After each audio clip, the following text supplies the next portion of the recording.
sommaire, troisième anniversaire de l'appel de Manéga, une dizaine de personnalités ont reçu des trophées pour leur contribution à la construction de la paix et la cohésion sociale.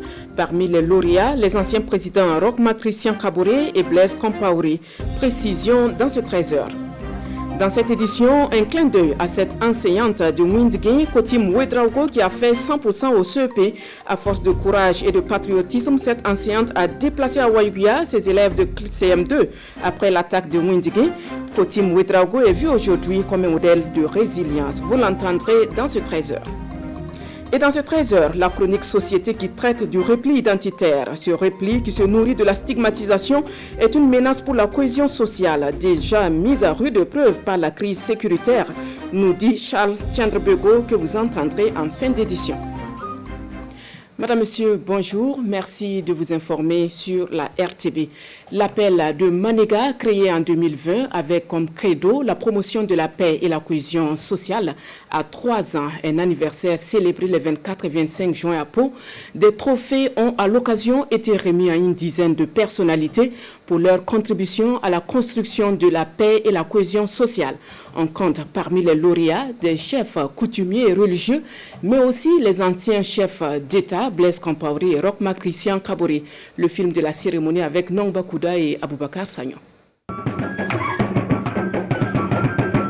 Au rythme du djongo, musique puisée des racines culturelles du Naouri, l'appel de Manéga retentit depuis la cité de Pau.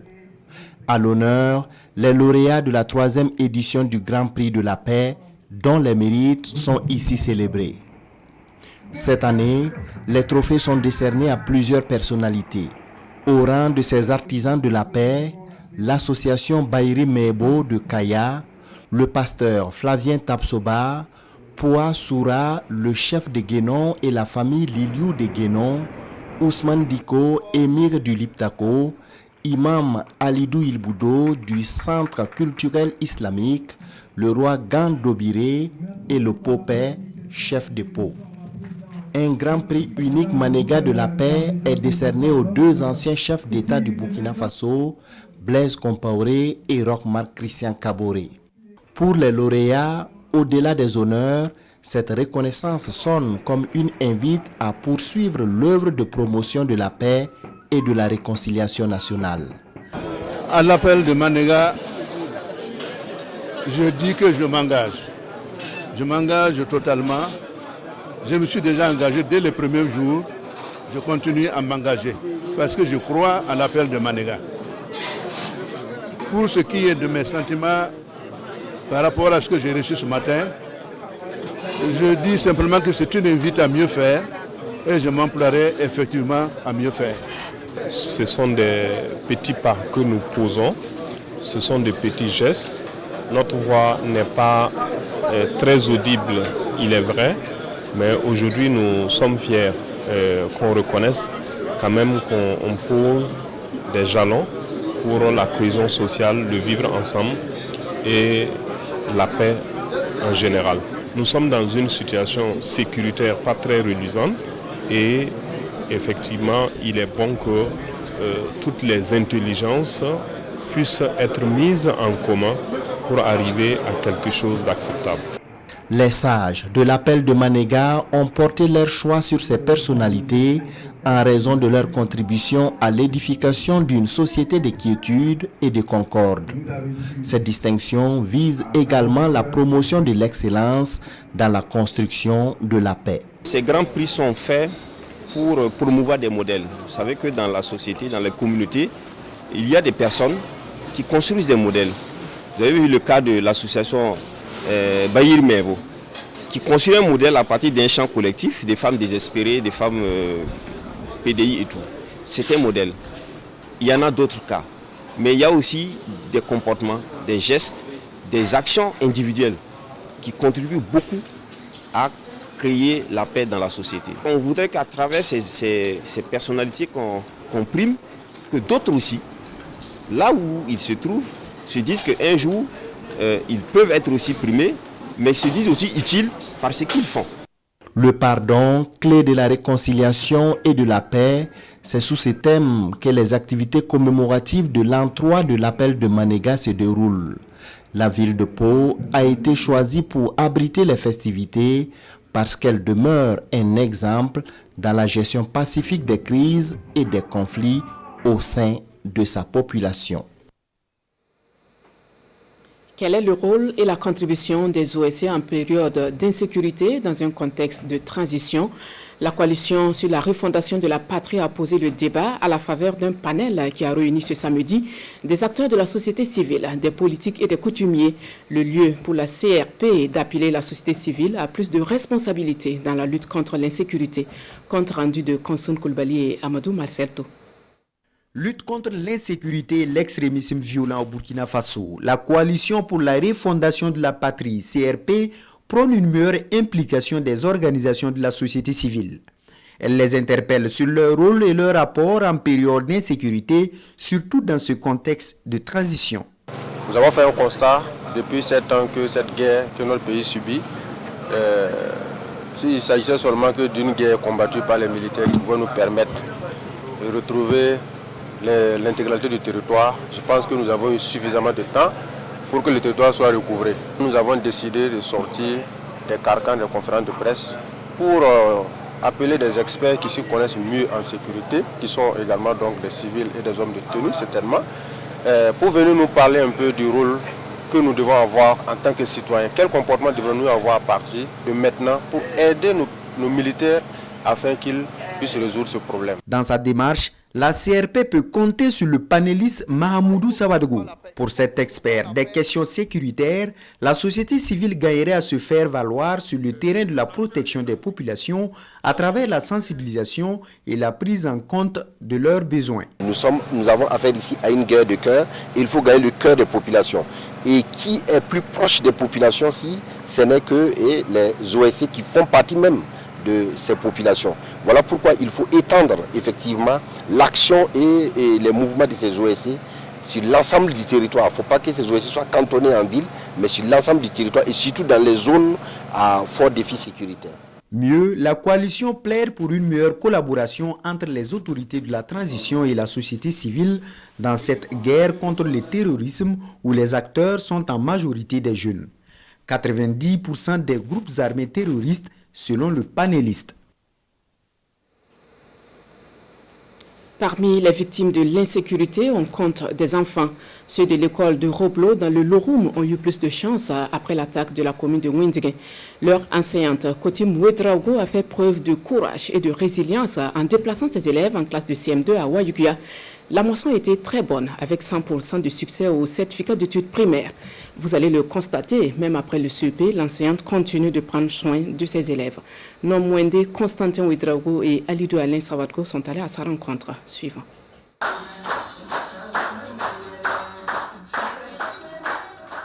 Une ambiance matinale pour célébrer leur succès au certificat d'études primaires CEP. Les élèves de Roblo, dans le département de Windigi au Loroum, déplacés à Wayuguya le font chaque matin en compagnie de leur maîtresse pour prolonger leur joie. On a travaillé avec notre maîtresse, on a gagné 100%. Chaque jour on travaille, même les dimanches matin on travaille.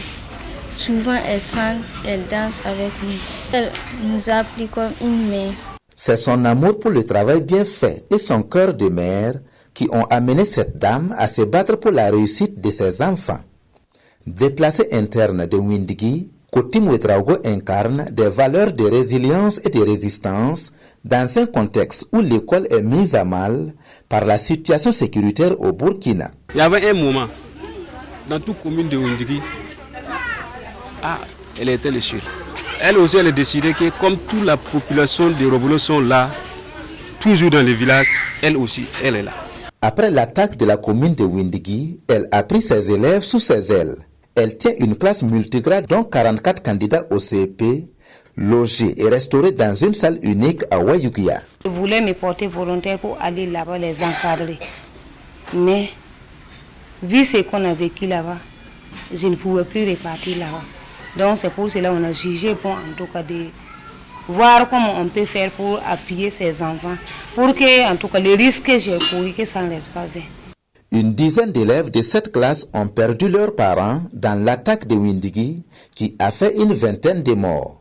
Outre les méthodes actives, Coutim Ouedraogo a développé d'autres techniques pour vaincre le stress de ses élèves, pour remonter leur morale et leur apprendre des chants de victoire. Dans la jungle, terrible jungle, le lion est mort ce soir. Tout est sage dans le village, le lion est mort ce soir. Avec un résultat de 100% au certificat d'études primaires, l'école de Roblo fait la fierté de la circonscription d'éducation de base de Windigi et de toute la province du Lorum. L'impact sur le rendement de SEB est très indéniable, il faut le dire, parce qu'elle avait un effectif de 44. La SEB, avec la délocalisation, on avait 68. Et les 44, en tout cas, ont fait réellement en tout cas 100%. Les 100% dans l'ensemble des résultats obtenus dans la province, alors nous pouvons dire que c'est ce qui a élevé les résultats de la province à 73%. Coutim Ouedraogo salue les gestes des partenaires du pays qui ont soutenu l'école. Son cri de cœur, un soutien pour ses élèves dans la suite de leurs études. On a 67 au CAL ici. Sans le soutien, ils ne vont pas arriver à devenir ce que nous voulons. Donc, je fais appel à toute personne qui peut aider ses enfants à devenir des grands hommes du pays.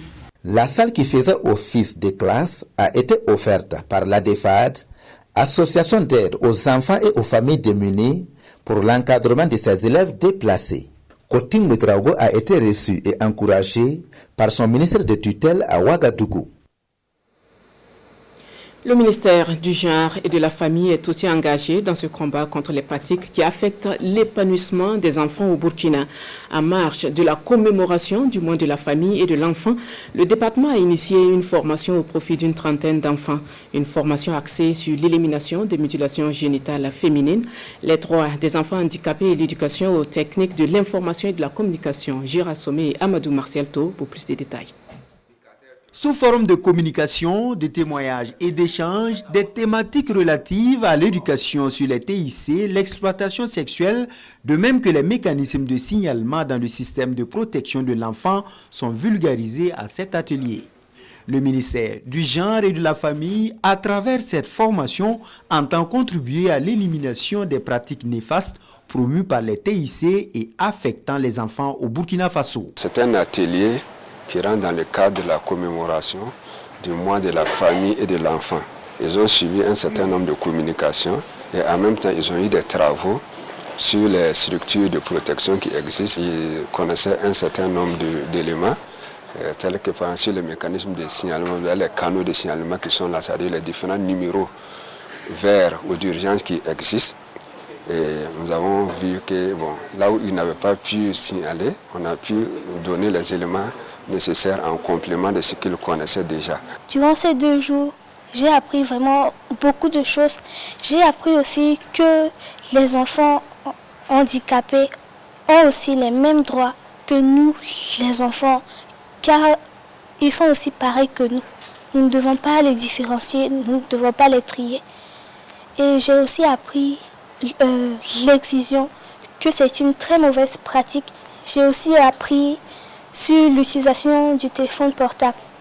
C'est aussi une bonne chose, mais une très mauvaise chose. Au nombre d'une trentaine, ces enfants sont issus du Parlement des enfants, des clubs et autres centres de formation. Ils sont désormais considérés comme des personnes ressources ou des relais auprès de leurs camarades en matière d'éducation aux technologies de l'information et de la communication. Plusieurs autres actions sont menées dans le cadre de la lutte contre les pratiques néfastes qui affectent l'épanouissement des enfants. Sur le sujet, les acteurs du domaine se sont réunis à Ouagadougou pour un bilan des actions menées de 2013 à nos jours.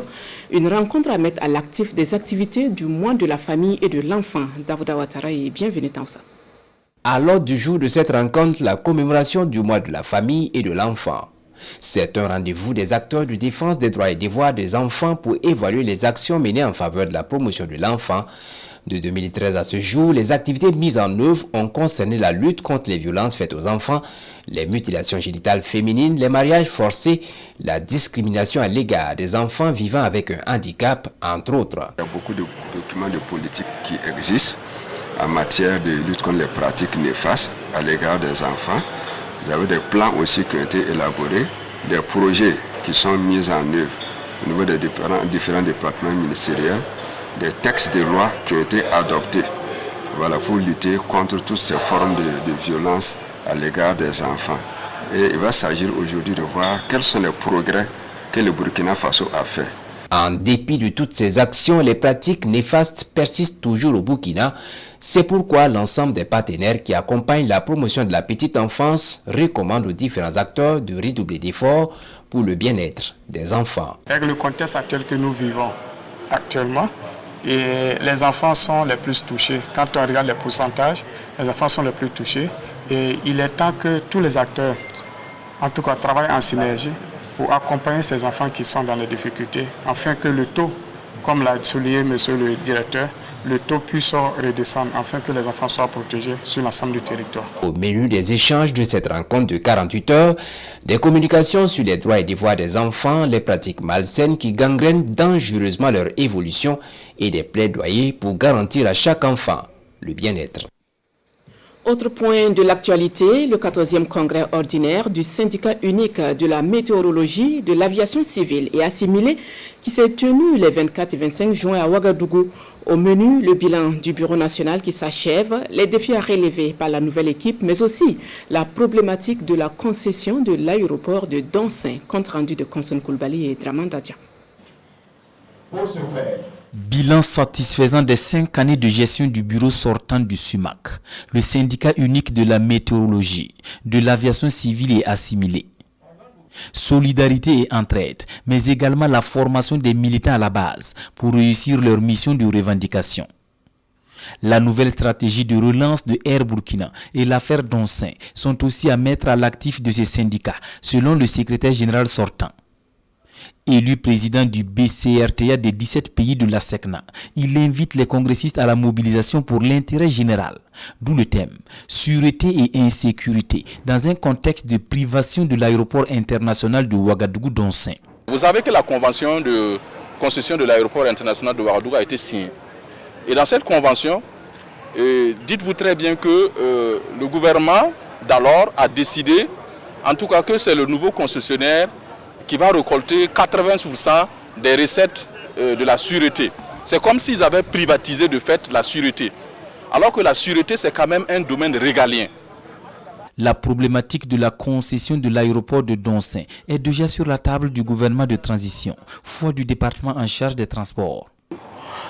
Il y a une stratégie nationale de développement de l'aviation civile qui est en cours de finalisation. À terme, la mise en œuvre de cette stratégie devrait permettre d'apporter des solutions durables et harmonieuses pour le secteur de l'aviation civile. Message plutôt rassurant à ce 14e congrès du SUMAC, une organisation syndicale qui souffle ses 47 bougies. Le nouveau bureau est également attendu sur le terrain pour poursuivre la lutte en faveur du bien-être de ses membres et l'ensemble des Burkinabés.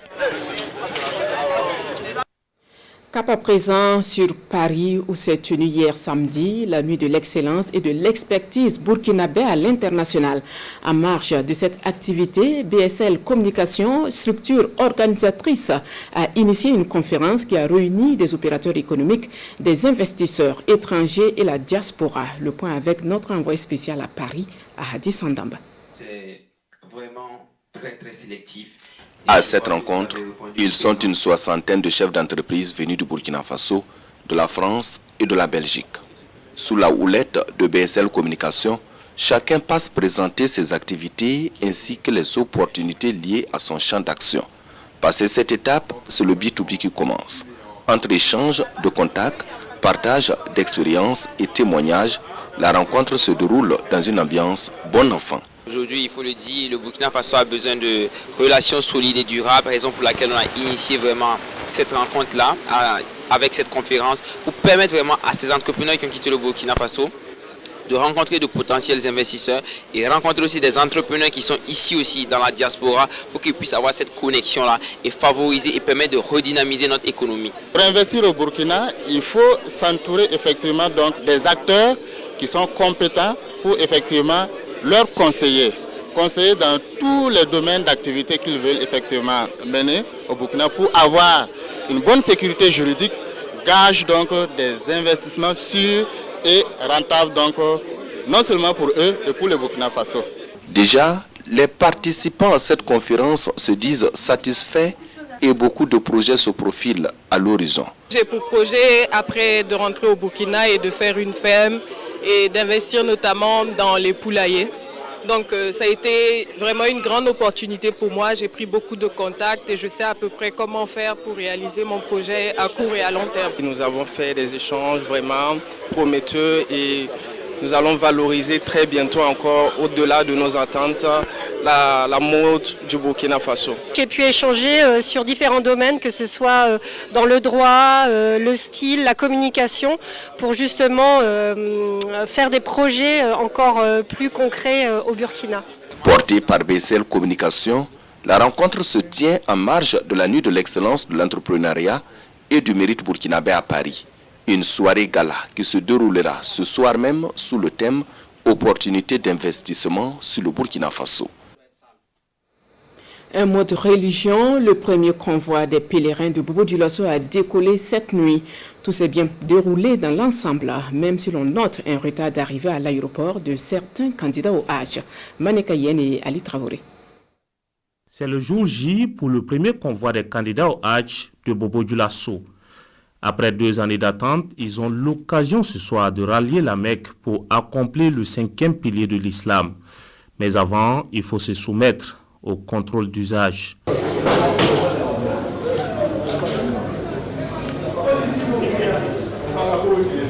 Pour ce premier jour de vol, dans la capitale économique burkinabé, 3 ministres sont présents à l'aéroport, dont celui en charge du culte, pour encourager et prodiguer des conseils. Pour ce qui concerne les acteurs de premier plan, à savoir les candidats au pèlerinage, bon, là également, nous avons pu faire le constat que les gens se portent bien, les gens se comportent de manière disciplinée, et tout va bien, même si il y a eu quelques problèmes liés notamment au fait qu'il y en a qui sont venus en retard. Et bon, l'équipe est en train de s'atteler pour voir comment est-ce que ce problème peut être résolu. Mais c'est encore une fois l'occasion pour nous d'appeler effectivement les candidats au pèlerinage à être à l'heure. Des retards qui créent souvent certains désagréments. Mais pour ceux qui sont ponctuels et qui ont pu avoir accès à l'avion, c'est la joie. Nous demandons toujours de nous accompagner dans cette mission.